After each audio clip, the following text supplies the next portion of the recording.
ये क्वेश्चन है 0 बड़ा है या -5। फिर मैं इसको सॉल्व करता हूँ।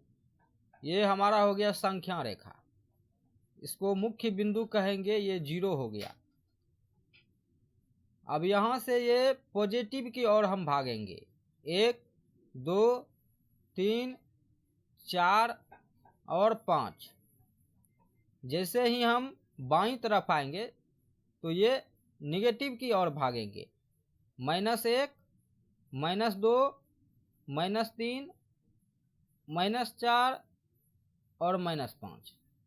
जैसे ही हम ऊपर की ओर जाएंगे तो 1 फिर 2 फिर 3 फिर 4 फिर 5। जैसे ही हम नीचे की ओर आएंगे -1 -2 -3 -4 और -5। कहा जाए कि पृथ्वी तल से 100 किलोमीटर ऊपर, वो हमारा पॉजिटिव होगा, यानी कि +100 किलोमीटर। अगर कहा जाए कि पृथ्वी तल से 20 किलोमीटर नीचे, तो हमारा माइनस से सूचित किया जाएगा, -20 किलोमीटर। जैसे ही हम ऊपर की ओर जाते हैं तो हम पॉजिटिव होते हैं, और जैसे ही हम नीचे की ओर आते हैं तो निगेटिव होते हैं।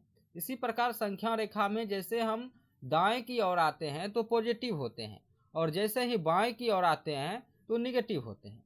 तो यानी कि दाएं की ओर जाने पर संख्या का मान बढ़ता जाता है, ऊपर की ओर जाने पर संख्या का मान बढ़ता जाता है, नीचे की ओर आने पर संख्या का मान घटता जाता है।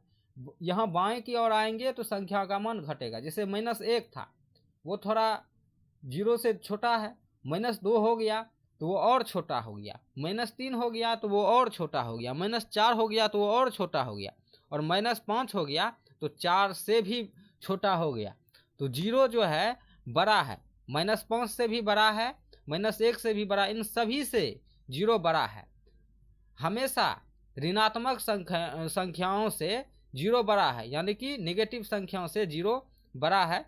तो यहाँ पे कौन बड़ा है, 0 बड़ा है या -5 बड़ा है? तो 0 बड़ा है, 0 बड़ा है, 0 बड़ा है। अगर ये वीडियो आप लोगों को अच्छे से समझ आया हो तो एक लाइक कीजिए और चैनल को जल्द ही सब्सक्राइब कीजिए। धन्यवाद, मिलते हैं अगले वीडियो में।